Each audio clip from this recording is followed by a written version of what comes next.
The war room fell silent when the images appeared on the screens. Entire planets turned to dust, star systems swallowed by darkness. They were coming and they were hungry. Ambassador stood before the Galactic Council, his 3 arms trembling. His species had fought wars before. Everyone had. But this was different. They did not negotiate. They did not stop. They simply consumed everything in their path. "We need soldiers," said, his voice echoing through the chamber. "Every species must contribute to the defense force." The council members nodded. The math was simple. The numbered in the billions. The galactic forces needed millions of troops to stand a chance. Each species would send their warriors, their best fighters, their bravest souls. Looked at the list of member species. His eyes stopped at one name, Earth, the member of the galactic community, humans, strange creatures who had only joined the council 5 years ago. Their planet was small, but their population was large, over 7 billion individuals. They should be able to send at least 10,000 soldiers, thought, maybe more if they understood the threat. The journey to Earth took 3 weeks. Had studied human culture during the trip. They seemed like a violent species. Their history was filled with wars, conflicts, and battles. Good. That meant they knew how to fight. His ship landed at a military facility in a place called Colorado.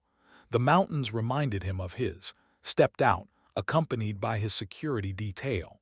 Human soldiers stood at attention, wearing green uniforms. They looked disciplined enough. A human approached. He was not tall, not particularly muscular. His hair was black, cut short.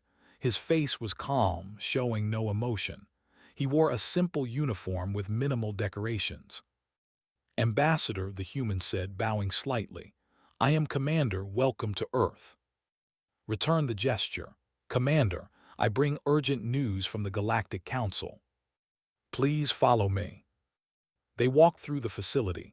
Noticed something odd. The human soldiers they passed did not march loudly. They moved quietly, efficiently. Their eyes constantly scanned their surroundings. It reminded of predators he had seen on nature documentaries. Commander led them to a conference room. Inside, several other humans waited. Introduced them as representatives from different Earth nations. Did not understand why one planet needed multiple governments, but he had more important matters to discuss. "They are coming," began. He showed them the images, the destroyed worlds, the consumed civilizations. "The Council is assembling a defense force. We request that Earth contribute 10,000 soldiers." The humans looked at the images. Some frowned. Some leaned forward studying the details, but none of them looked afraid. That surprised. Most species showed fear when they saw them for the first time. Commander was quiet for a long moment. Then he spoke. "We will send 300. Blinked, his translator must have malfunctioned. "I apologize, Commander. I said 10,000, not 300. "I heard you correctly," replied, his voice calm. "We will send 300 soldiers." Anger flashed through. "Commander, your planet has over 7 billion people. Surely you can spare more than 300. Other species are sending their entire military forces." Folded his hands on the table. "Ambassador, you asked for soldiers. I am sending you what you need. What we need is numbers. They will overwhelm us unless we have millions of troops." "Then you do not understand the kind of soldiers we are sending." Stood up insulted. "Is this a joke? Does Earth not take the threat seriously?" One of the other humans, a woman with sharp eyes, spoke up. "Commander does not joke about military matters, Ambassador. If he says 300, he has calculated that 300 is sufficient." Sufficient, 300 humans against billions of. Stood as well. "Ambassador, Earth has 47 different types of special operations forces. We have soldiers who train for years to complete missions that seem impossible. We have warriors who operate in environments that would kill most species within minutes. You asked for soldiers. We are sending the best of the best. 300 is not enough." Then consider it a trial, said. If you find our contribution lacking, you may request more, but I believe 300 will exceed your expectations. Wanted to argue more, but he saw the determination in the human faces around him. They were serious. They actually believed 300 soldiers would make a difference. Very well, said, frustrated. When can they deploy? 2 weeks. We need time to brief them and prepare their equipment. Left Earth disappointed. The Council would be furious. Other species were sending thousands and Earth was sending 300. It was insulting. But 2 weeks later, when the human transport ship arrived at the staging point, went to observe. He wanted to see what made these humans so confident. The transport docked, the airlock opened, and the humans emerged. They did not march in formation like regular soldiers. They moved in small groups, spread out, constantly aware of their surroundings. Each one carried strange equipment, weapons that looked too complex, packs that seemed too heavy, tools that did not recognize. A human woman approached him. She was average height, her dark hair pulled back. Her eyes were alert, intelligent. She wore black tactical gear with no insignia. Ambassador, she said. Captain leading the Earth contingent. Permission to join the defense force. Granted, said, still studying the humans. Captain, where are your rank markings, your unit insignia? Smiled slightly. We do not advertise our presence, Ambassador. It makes us harder to target. Another human joined them, also in black gear. Lieutenant Sung, he introduced himself. Second in command. Notice something about the way they stood. They did not stand at rigid attention like other soldiers. Instead, they were relaxed but ready, like coiled springs waiting to release. Your soldiers look different, observed. That is because we are different, said. We do not fight like regular armies, Ambassador. We fight like ghosts. Ghosts? You will understand soon enough. The humans dispersed into the base and immediately heard whispers from other species. The alien soldiers watched the humans with curiosity and confusion. These humans did not act like soldiers. They acted like something else, something dangerous. An officer approached. Ambassador, are those really the human contribution? Only 300. That is what they sent. They seem too calm, too quiet. It is unsettling. Had to agree. There was something about the humans that made him uncomfortable. They moved through the base like they owned it, studying everything, observing everyone. Their eyes missed nothing. That night could not sleep. He kept thinking about Commander's words. You asked for soldiers. We are sending what you need. What did humans know about war that the rest of the galaxy did not? What made them so confident? What were they hiding? The next morning went to the training yard. He found the humans running drills. They practiced moving in zero gravity. They practiced fighting in toxic atmospheres. They practiced skills that seemed impossible. One human, a man named, was taking apart and reassembling a rifle while blindfolded. Another, a woman named, was calculating firing solutions in her head faster than most computers. Approached Captain, who was supervising the training. Captain, what are your soldiers? Looked at him and for the first time saw something in her eyes. Not cruelty, but determination. The kind of determination that would not stop, no matter what stood in the way. We are what Earth creates when peace is not an option, said quietly.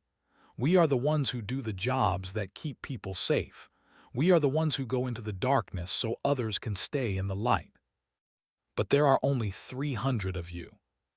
Smiled, but it was not a friendly smile. It was the smile of a predator that knew it was faster, smarter, and more dangerous than its prey. Ambassador, she said, you have not fought humans before. You do not understand what 300 of us can do. Felt a chill run down his spine. At that moment he realized something. Earth had not sent soldiers. Earth had sent legends. The myths were about to begin. The planet Prime was dying. Half of it was already consumed by the turned into a gray wasteland where nothing lived. The Galactic Defense Force had established a defensive line on the planet's northern continent, hoping to hold back the swarm long enough to evacuate civilians. General, a veteran commander, studied the battle maps with growing despair. His forces numbered 50,000 troops from 6 different species. Against them, the numbered in the millions, maybe more. The sensors could not count them all. Position the human unit in the rear support area, ordered his staff. They can guard the supply depot. It was not an insult, exactly. Simply did not know what to do with 300 soldiers who refused to integrate into his command structure. Captain had politely declined to follow standard military protocols. She said her unit operated differently. Fine, they could guard supplies while real soldiers fought. Captain received the orders without complaint. She gathered her troops in a secluded area of the base. Lieutenant Sung spread out a holographic map of the region. "They put us in the rear," one of the soldiers said. His name was Wu, a demolitions expert who always seemed too cheerful for his dangerous job. "Good," replied. "That means we can move freely." "What is the plan, Captain?" asked the unit's lead medical officer. She had kind eyes but hands that moved with surgical precision. Pointed to the map. "They are not mindless. They have command nodes coordinating their attacks. Intelligence reports indicate 3 major nodes in this sector." She marked the locations. They were all deep behind enemy lines, surrounded by thousands of. "You want us to take them out?" Sung asked. "Yes, we deploy tonight, teams of 3, silent approach, no communication with base command." A close-quarters combat specialist grinned. "Just like training." "Harder than training," corrected, "but we have done harder things." That night, while the galactic forces prepared for the main battle, the humans simply disappeared. One moment they were there, the next they were gone. The guards at the perimeter did not even see them leave. General was informed the next morning. "What do you mean they are gone?" he demanded. "The humans, sir. They left the base during the night. No one saw them. No sensors detected them." "Did they desert?" "Unknown, sir." Cursed, he did not have time to deal with undisciplined humans. The attack was beginning. It started at dawn. The sky turned black as millions of flyers swarmed toward the defensive line. Ground forces followed, a wave of claws and teeth and organic armor that stretched to the horizon. The galactic troops opened fire. Energy weapons lit up the sky. Artillery shells exploded among the ranks. For every one they killed, 10 more took its place. "Hold the line," shouted, but the line was already breaking. There were too many, too fast, too relentless. Then something strange happened. Command nodes, deep behind enemy lines, began exploding. Not from artillery strikes. The explosions were too precise, too targeted. Something was destroying them from within. "Sir, we are detecting weapons fire from Grid 77, a sensor officer reported. "But we have no troops in that area." "What kind of weapons?" "Unknown signature, very small caliber, extremely accurate." Pulled up the sensor data. 2 heat signatures, barely visible, were moving through territory. As he watched, one of them fired. 3 seconds later, a commander fell dead, its brain destroyed by a single shot from over 2 kilometers away. "Impossible," whispered. "No one can make that shot in these conditions." But someone was making those shots, again and again. Every time a commander appeared, it died moments later. Miles behind enemy lines, lay perfectly still in a camouflage position. His rifle, a human weapon called a sniper rifle, rested on a small tripod. Next to him, watched through a spotting scope, calculating wind speed, distance, and target movement. "Target acquired," whispered. "Captain, range 2,300 meters, wind from the east 4 kilometers per hour." Adjusted his aim. He breathed slowly, his heartbeat steady. He squeezed the trigger gently. The rifle fired with a soft crack, much quieter than alien energy weapons. 2 seconds later, the captain collapsed, dead before it hit the ground. "Hit confirmed," said, moving to next position. They crawled backward, silent as shadows, relocating before they could find them. They had been doing this for 6 hours. 23 confirmed kills, all high-value targets. Elsewhere, another team moved through an abandoned tunnel system. Wu led the way, his sensors detecting structural weaknesses in the tunnel walls. Behind him, 2 other humans followed, carrying strange packs. "This is the spot," Wu said, placing his hand on the tunnel wall. "The main supply line runs right below us. We collapse this, we cut off their forward units." "How much explosive do we need?" one of the others asked. Wu smiled. "Less than you think. Humans learned a long time ago that it is not about how big the explosion is. It is about where you put it." He placed small charges at precise points along the tunnel. Each charge was no bigger than his fist, but positioned perfectly to cause maximum structural damage. "Timer set for 15 minutes. Let us go."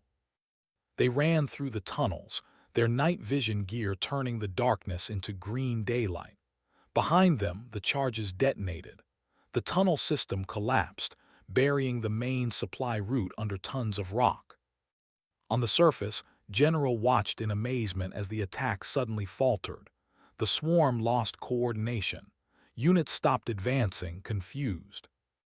"What is happening?" demanded. "Unknown, sir.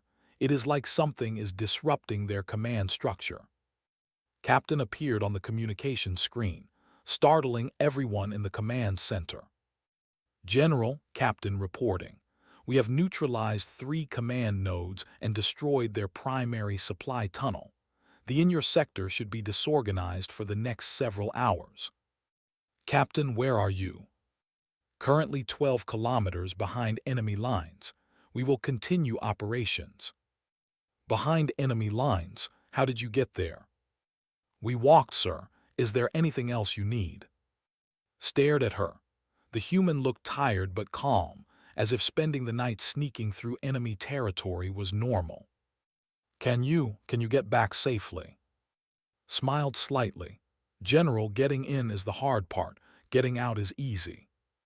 The screen went dark. Stood in silence. His officers looked at each other, uncertain what to say. An alien officer, a young named, finally spoke. "Sir, what are these humans?" "I do not know," admitted, "but I am glad they are on our side."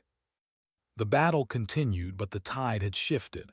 With their command structure disrupted, the became predictable. The galactic forces pushed forward, reclaiming lost ground. By nightfall, the humans returned. They walked into the base casually, as if they had just been on a training exercise. Some were wounded, but none complained. Moved among them, treating injuries with quick efficiency. Lieutenant Sung approached General and saluted. "Sir, human contingent reporting mission success. 3 command nodes destroyed, 1 supply route collapsed, 47 high-value targets eliminated, 0 casualties." "0? You spent an entire day behind enemy lines and suffered 0 casualties." "We had 2 minor injuries, sir. Nothing serious." Shook his head in disbelief. "Lieutenant, how did you train for this? Where did you learn to fight like this?" Sung's expression did not change. "On Earth, General, we have been fighting wars for thousands of years. We have fought in every terrain, every climate, every condition imaginable. We have learned to adapt, to improvise, to overcome. But your tactics, they are like nothing I have seen." "That is because you have been fighting traditional wars, sir. We fight different. We do not meet the enemy head-on. We strike from shadows. We hit them where they do not expect. We make them afraid. They do not feel fear. Then we make them confused. We disrupt their plans. We turn their strengths into weaknesses." Sung paused. "General, with respect, you have more soldiers, but you need to use them differently." Realized the young human was right. "Will you teach us?" "That is why we are here, sir." Over the next several days, the humans trained the galactic forces in their methods. They taught them about cover and concealment, about choosing the right position, about patience and timing, about thinking like the enemy. It was frustrating for many alien soldiers. Human tactics required thinking, adapting, making decisions without orders. Many species were not trained for that. But those who learned became more effective. They stopped charging directly at the enemy. They started planning, observing, striking at weak points. General watched the transformation with amazement. 300 humans had changed his entire army. One evening, he found Captain sitting alone, cleaning her weapon. "Captain, may I speak with you?" "Of course, General." "Sat down. When your commander said he was sending 300 soldiers, I thought it was an insult. I thought Earth did not take this war seriously. And now? Now I understand. You did not send soldiers, you sent teachers, warriors, specialists." Nodded. "We are all of those things, General, but most importantly, we are humans, and humans do not give up, ever." "Why, what drives your species to fight so hard?" Was quiet for a moment. "On Earth we have a saying, no one left behind. We fight not just for victory, we fight for each other, for the people who cannot fight for themselves. We fight because if we do not, who will?" Felt something he had not felt in weeks: hope. "They are still out there," he said, "millions of them." "Yes," agreed, "but now you know how to fight them, and we will fight beside you." The myths about humans were spreading through the galactic forces. Soldiers whispered about the ghosts who appeared from nowhere, about the warriors who feared nothing, about the species that refused to lose. The war was far from over, but for the first time the galaxy had a chance. Because humanity had arrived. The intelligence came from a captured scout. Deep in the nebula, hidden among the gas clouds and radiation storms, sat the mothership. It was the size of a small moon, a massive organic structure that coordinated all forces in 3 entire sectors. General presented the information to his command staff. "If we destroy this mothership, we cut off coordination for millions of troops. It could turn the war." "How do we reach it?" an officer asked. "The nebula is toxic. Our ships cannot survive long in that environment." "We launch a full assault, overwhelm their defenses with numbers." Captain, who had been invited to the planning session, spoke up. "That will not work, General." All eyes turned to her. "Explain," said. Pointed to the holographic image of the mothership. "A direct assault will be detected immediately. They will have time to prepare, to call reinforcements. You will lose thousands of ships before you even reach the target." "What do you suggest?" "A small team. Infiltration, not invasion. We get inside quietly, destroy the neural nexus that controls their coordination, and extract before they know what happened." A admiral laughed. "Impossible. That ship is surrounded by warriors, protected by void-proof armor, guarded by automated defenses. A small team would be killed instantly." Met his gaze calmly. "Then it is good that we specialize in impossible missions." Leaned forward. "You want to take your humans into that ship?" "Not all of them, 20 volunteers. Give us 48 hours. If we fail, you can try your assault." The room erupted in argument. Half the officers thought it was suicide. The other half thought it was insane, but remembered what 300 humans had accomplished on Prime. "You have your 48 hours, Captain. Choose your team." Did not need long to choose. She picked specialists. Wu, because they would need someone who understood explosives and structural weaknesses, because injuries were certain, because close-quarters combat was guaranteed, and because they might need precision elimination, and 15 others, each with unique skills. They prepared in silence. Each human checked their gear multiple times. Weapons, medical supplies, breaching tools, communication equipment, survival gear. Everything had to be perfect. Lieutenant Sung found in the armory. I should go with you, he said. No, if this fails, someone needs to lead the others. That is you. That is an order, Sung. He nodded, understanding. Command meant making hard choices. The humans boarded a captured scout ship. It was cramped and smelled like decay, but it would get them past the outer defenses. Wu had modified its identification beacon to broadcast signals. They launched quietly, just another small ship heading toward the mothership. As they approached the nebula, the ship's sensors went crazy. Radiation levels spiked. The hull temperature rose. Normal ships would turn back, but the humans had sealed themselves in protective suits, breathing filtered air. Approaching the mothership, the pilot said. His name was one of the best pilots Earth had. Defenses ahead. The mothership loomed before them, a massive organic structure covered in tendrils and armor plates. Smaller ships swarmed around it like insects. Transmitting identification codes, said. Let us hope Wu's modifications work. They waited. Every second felt like an hour. Then the defensive grid parted, allowing them through. We are in, whispered. They docked at a maintenance port on the mothership's lower section. The airlock opened, revealing a dark, pulsing corridor. The walls were alive, breathing, watching. Stepped out first, her weapon ready. The others followed, moving in tactical formation. Suit sealed, confirmed, checking her team's biosigns. Atmosphere is toxic, stay in your gear. They moved through the ship like ghosts.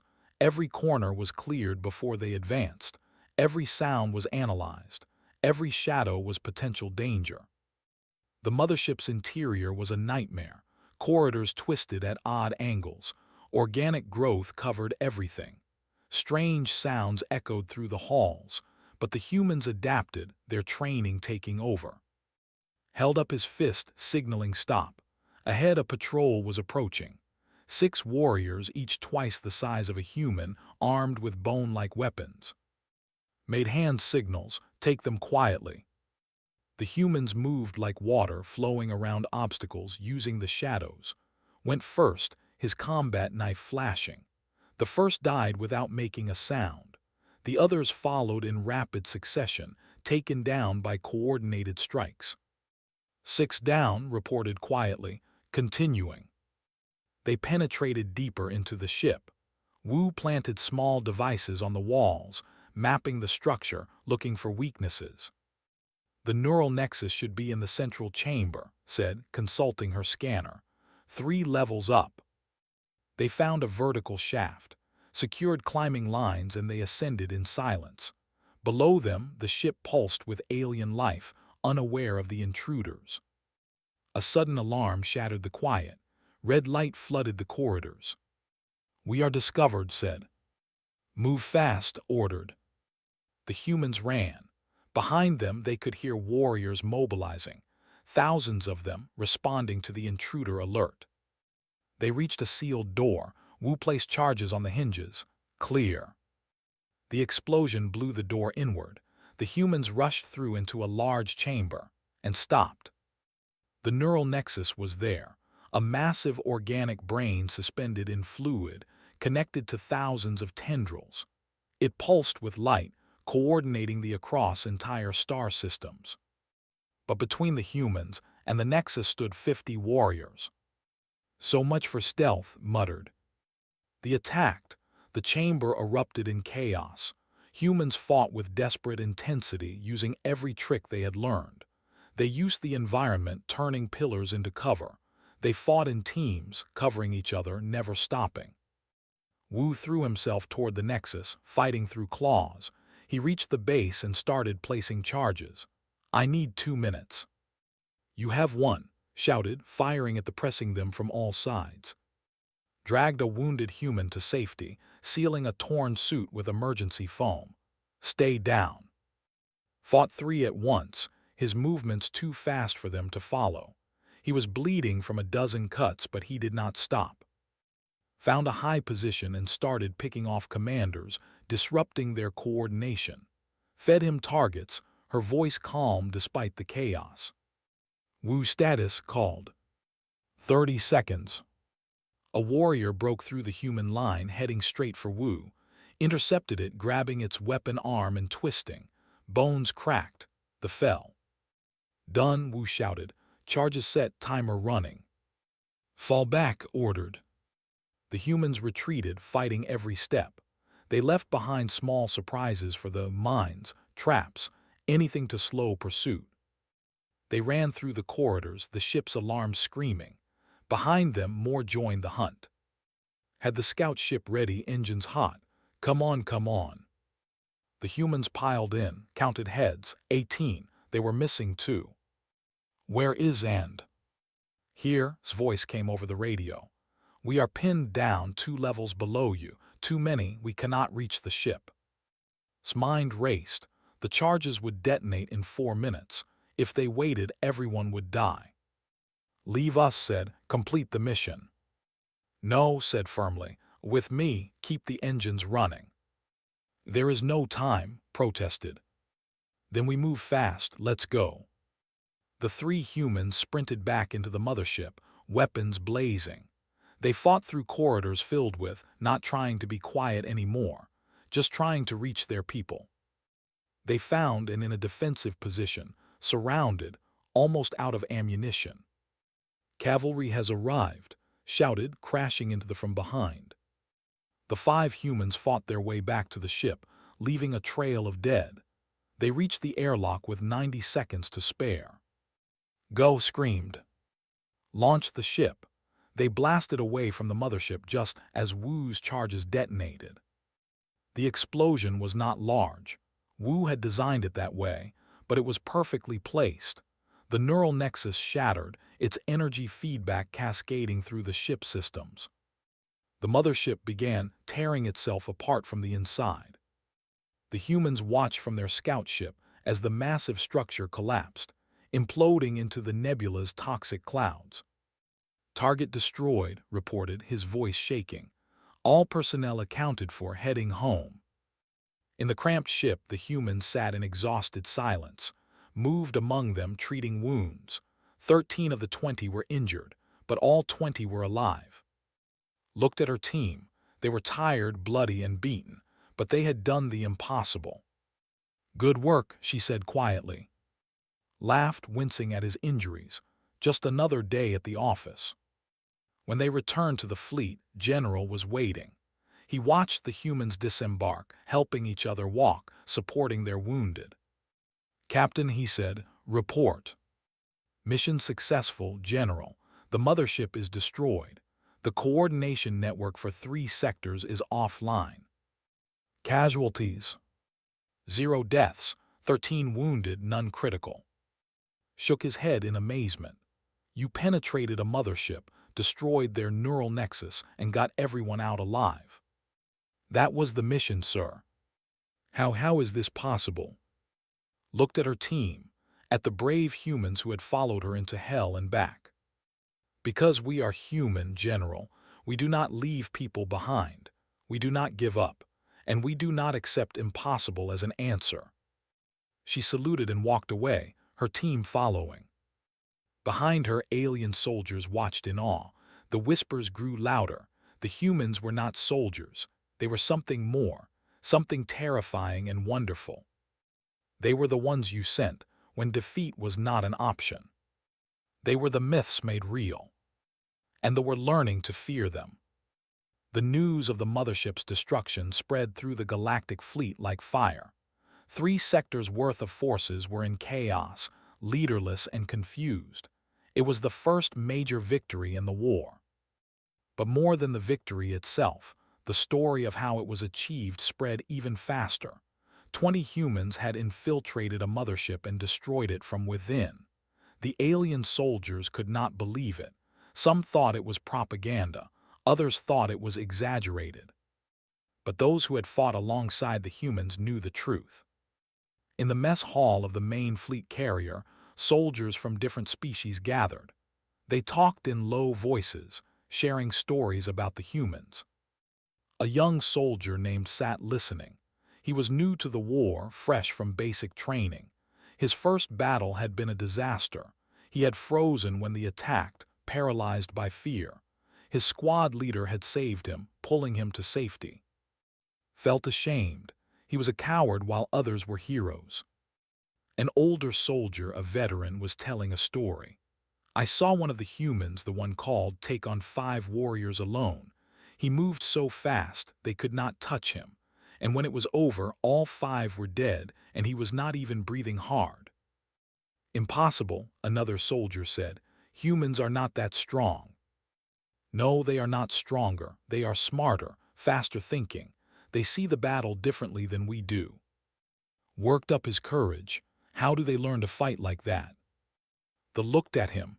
That is a good question, young one. Let me tell you what I learned. The veteran explained. He had spoken with some of the humans, asked them about their training. What he learned shocked him. On Earth, they said, they have been fighting wars for their entire history. Not hundreds of years, not thousands, tens of thousands of years, maybe longer. Humans have been killing each other since they learned to pick up rocks. The table went quiet. But that is terrible, someone said. A species constantly at war with itself. Yes and no, they leaned forward. Because all that fighting taught them things.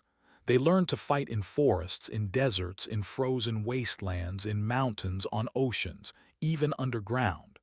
They learned to fight with stones, with metal, with fire, with machines. They learned tactics, strategies, ways of thinking about combat that no other species developed. Why did they fight so much? Asked.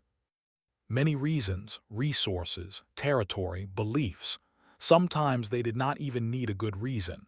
Humans are competitive. They struggle against everything, against nature, against each other, against themselves. An anthropologist, a scholar named Dr. Lyra, joined the conversation. She had been studying the humans for weeks, trying to understand them. I have reviewed their history, Dr. Lyra said. It is fascinating and terrifying. Humans have fought wars that lasted years, decades, even centuries. They have fought in every environment on their planet, and each war taught them something new. She pulled up a holographic display showing Earth's history. Look at their names for military units: Rangers, Commandos, Marines, Special Forces. Each name represents a different fighting philosophy developed over generations. The soldiers leaned in, studying the images. The humans here are volunteers, Dr. Lyra continued. They come from these elite units. Each one has trained for years, sometimes a decade or more, to reach this level. They are not regular soldiers. They are specialists in warfare. But why are they so calm? Asked. I have seen them before battle. They do not seem afraid. They are afraid, Dr. Lyra said, but they have learned to control fear, to use it. Humans have a philosophy: feel the fear and do it anyway. They understand that courage is not the absence of fear. It is acting despite fear. One of the soldiers scoffed. Easy to say, harder to do. True, a voice said from behind them. They turned to see one of the humans standing there with a food tray. Mind if I sit? The soldiers made room quickly, sat down, eating his meal calmly. I heard what you said, told the skeptical soldier. You are right. It is hard to act when you are afraid. Every human here has been terrified at some point. Even you? Asked. Especially me, smiled. In my first combat mission, I was so scared I could barely hold my weapon. My hands shook. My heart pounded. I wanted to run. What did you do? I remembered my training. I remembered my team counting on me. I took a deep breath and did my job. And after it was over, I learned something important. What? Fear is just a feeling. It cannot control you unless you let it. They want you to be afraid. But if you can think clearly despite fear, you win, because they are predictable. They do not think creatively. They follow patterns. Humans learn to break patterns. Dr. Lyra nodded. That is what makes humans unique. Every soldier here has fought battles, but humans have created an entire culture around warfare. They study it. They write books about it. They teach it in schools. They have philosophies about combat. Like what? Someone asked. Thought for a moment. Sun, an ancient human general, said, "Know your enemy and know yourself, and you will win every battle." Carl said, "War is the continuation of politics by other means." Humans have thousands of these teachings, passed down through generations. "But war is bad," said. "Why celebrate it?" "We do not celebrate war," said seriously. "We hate it, but we accept that sometimes it is necessary, and if we must fight, we will be the best at it, not because we love violence, but because we love peace. The better we are at war, the faster we can end it and return to peace." The conversation continued late into the night, told them stories of Earth, wars fought in mud and snow, battles won by clever tactics rather than superior numbers, soldiers who held impossible positions against overwhelming odds. Listened, fascinated. These humans had seen horrors but kept fighting. They had lost friends but did not give up. They carried the weight of their history but did not let it crush them. The next day, asked Captain if he could train with the humans. "Study the young, it will be hard." "I want to learn." "Why?" Hesitated. "Because I froze in battle, I was useless. I want to be better." Nodded slowly. "Freezing in your first battle does not make you a coward, it makes you normal. Even humans freeze sometimes. The question is, what do you do after?" "I want to train. I want to learn to fight like you do." "We do not fight like other species. We fight dirty. We use tricks. We take risks. We sacrifice if necessary. Are you ready for that?" "Yes, Captain." Smiled. "Then you start tomorrow. Oh, 500 hours, do not be late." Over the next weeks, trained with the humans. It was the hardest thing he had ever done. They pushed him beyond his limits, then pushed him further. They taught him to think under pressure, to move quietly, to observe before acting, to adapt when plans failed. But they also taught him about teamwork, about trusting the person next to you, about communication and coordination. Other alien soldiers saw what was doing. Some laughed at him, but others joined. Slowly, the humans began training more and more alien troops in their methods. Lieutenant Sung led many of these training sessions. He was patient but demanding. "Fighting is not about being the strongest," Sung told a group of mixed-species soldiers. "It is about being they are strong, but they are not creative. They do not improvise. Use that against them." He taught them about cover and concealment, about choosing good firing positions, about working in teams to create crossfire, about when to fight and when to withdraw. Some aliens struggled with these concepts. Their species had evolved differently, but those who adapted became more effective fighters. Captain watched the training from a distance, joined her. "They are learning," observed. Some of them agreed. Others still think like traditional soldiers, line up and shoot until one side wins. That worked when they fought other traditional armies, but they are different. "Exactly, and we are different too." Paused. "Do you think we are changing them too much?" Considered this. "We are not changing them.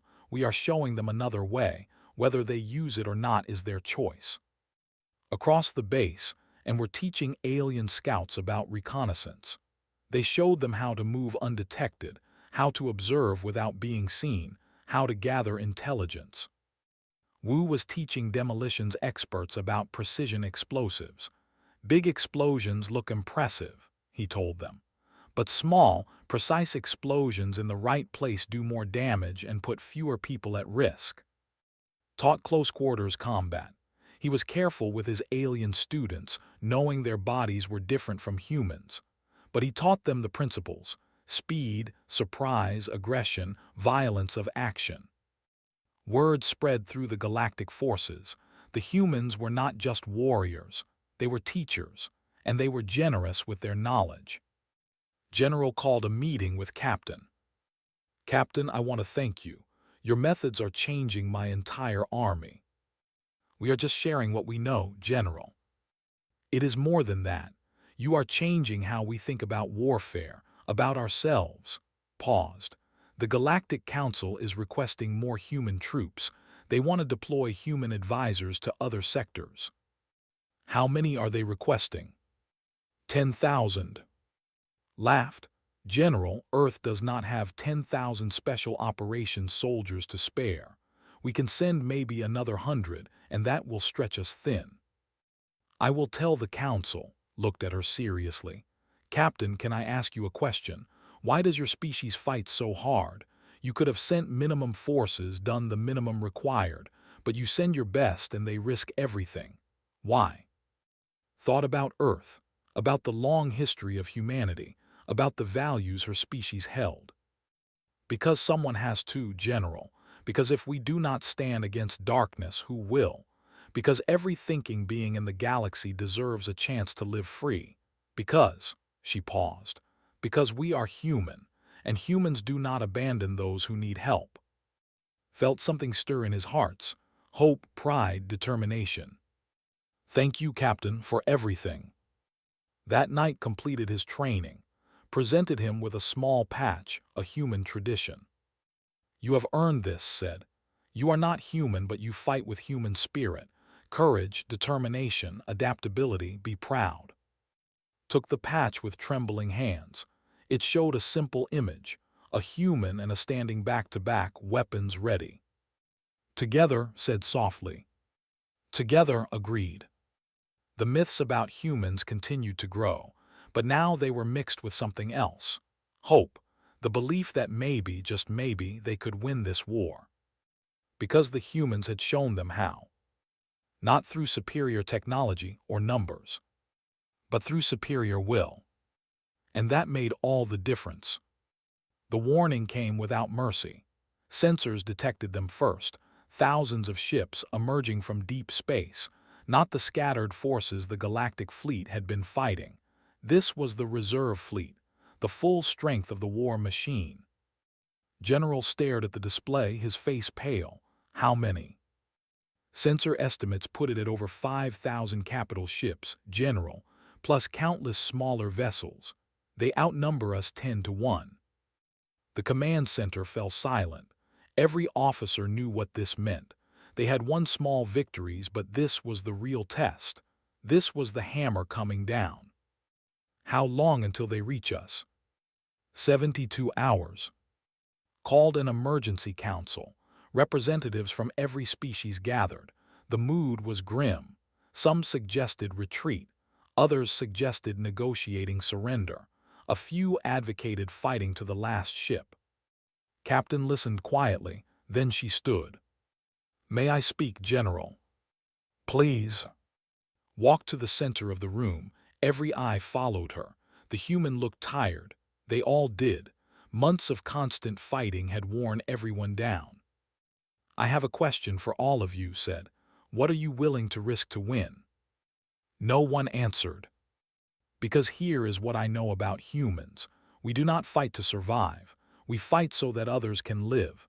We fight so that children can grow up safe. We fight so that the weak are protected. We fight because someone has to. An admiral spoke up. Pretty words, Captain, but we are talking about 5,000 ships. We have 500. The math is simple. Math is only part of war, replied. Will is the other part.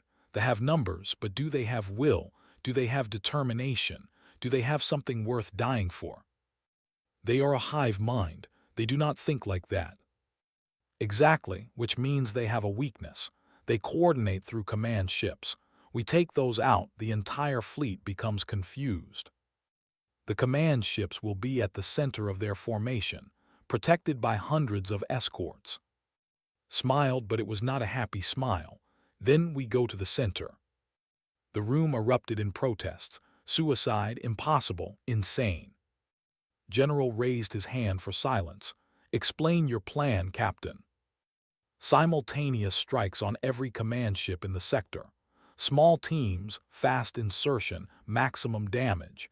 We create chaos in their ranks, disrupt their coordination.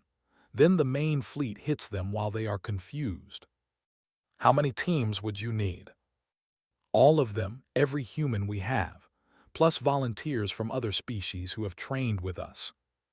That is only 400 people. counting the humans and alien trainees, against 5,000 ships. 400 very determined people, General, people who know that failure is not an option. An alien commander stood. Captain, this plan will have massive casualties, possibly total casualties. You would be asking soldiers to sacrifice themselves. I am not asking anyone. I am volunteering, and I believe others will volunteer too, because that is what soldiers do. We stand between danger and the innocent. We take the risks so others do not have to. Lieutenant Sung stood. I volunteer. Stood, I volunteer. One by one, every human in the room stood, then stood. Then other aliens who had trained with the humans, then more and more. Within minutes, over 400 soldiers were standing, volunteering for a mission that would likely kill them all. Felt tears in his eyes. He had never seen such courage. Very well, he said, his voice rough with emotion. Operation Phantom Eclipse is approved. You have 48 hours to prepare. May the ancestors watch over you all. The next 2 days were a blur of activity. Teams were formed. Equipment was checked and rechecked. Briefings were held. Plans were made and revised. Walked through the preparation area, watching her people work. They were quiet, focused. They knew what was coming. She found checking his weapons. Ready, she asked.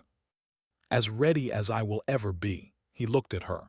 Do you think we will survive this? Honestly, no. The odds are against us, but we have beaten bad odds before. This is different. This is final. Maybe, but if we do not try, billions will die. Entire civilizations will be consumed. We have to try. Nodded. I am glad I trained.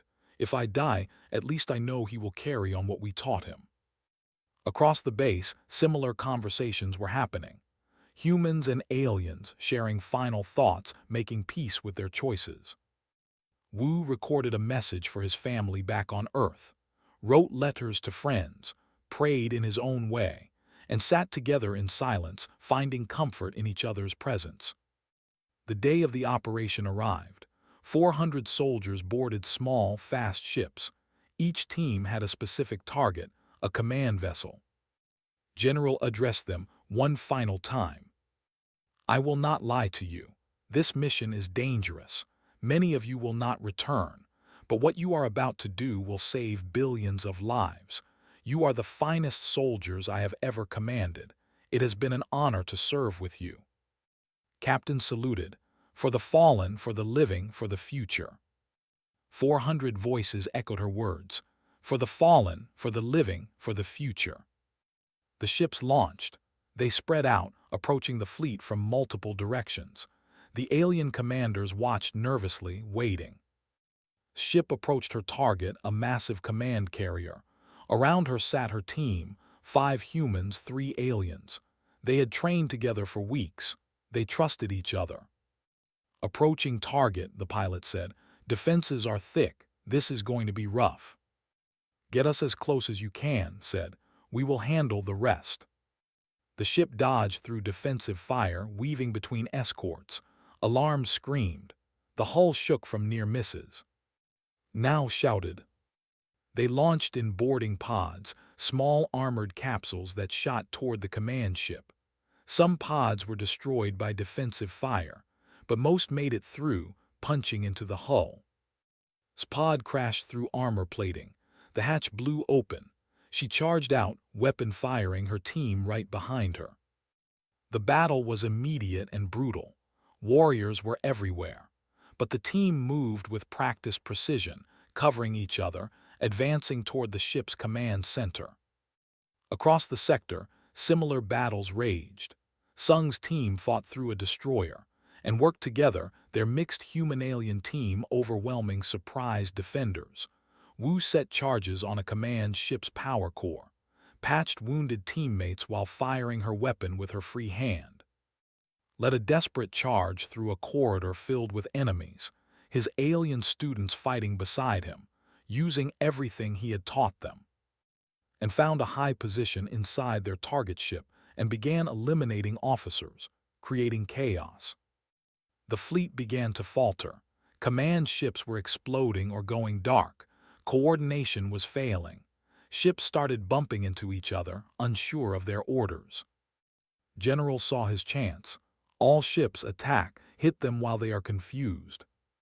The Galactic fleet surged forward, weapons blazing. They targeted the largest ships, the ones without proper coordination. The battle became chaos. Explosions lit up space. Ships of both sides were destroyed, but the tide was turning. On ship, her team reached the command center. The neural nexus pulsed before them, protected by elite guards. "This is it," said. "Wu, set the charges. Everyone else hold this position." They fought like demons, aliens and humans together, refusing to yield a single step. Bodies fell on both sides, but the line held. "Charges set," Wu shouted. 30 seconds. "Fall back," ordered. They ran, fighting their way back to their boarding pod. Behind them, the charges detonated. The command center exploded, the neural nexus destroyed. But their escape route was cut off. Forces had surrounded the pod.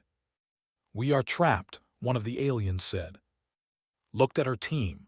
They were wounded, exhausted, but still standing. "Then we make them pay for every step," she said. They formed a defensive circle, back to back, and prepared for the final fight. But then new explosions rocked the ship. The forces turned, confused. "This is Sung," a voice crackled over the radio. "We have taken our objective and are coming to you. Hold on." Hope surged through. "You heard him. Hold the line." They fought with renewed energy. Minutes felt like hours. Then Sung's team appeared, fighting through from behind. "Let's go," Sung shouted. The combined teams fought their way to an escape shuttle. They piled in, wounded helping wounded. The shuttle launched just as the command ship began to tear apart. Across the sector, similar scenes played out. Some teams made it out, others did not. Ships exploded, soldiers died, but the mission was succeeding. The fleet was in chaos. Without coordination, they became easy targets.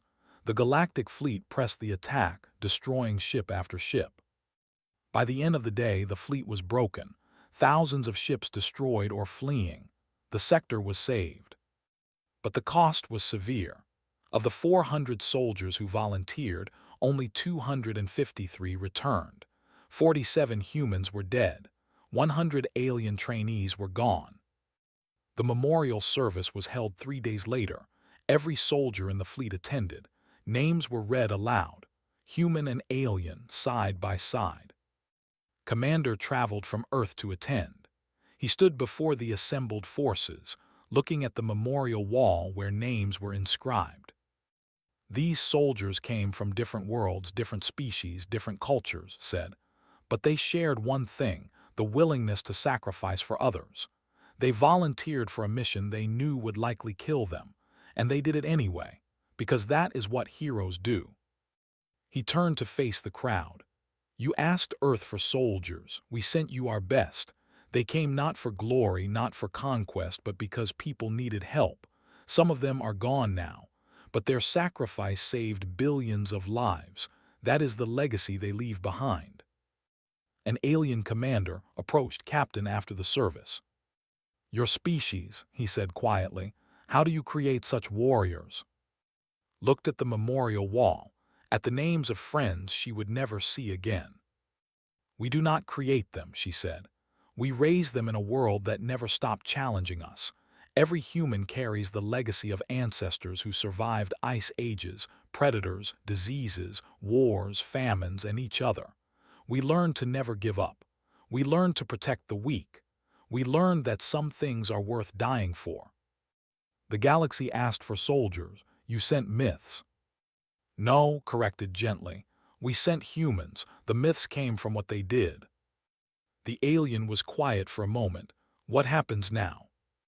"Now we teach. The 253 who survived will train others. We will share everything we know. So that next time maybe fewer will die. Maybe the galaxy will not need myths. It will have its own heroes."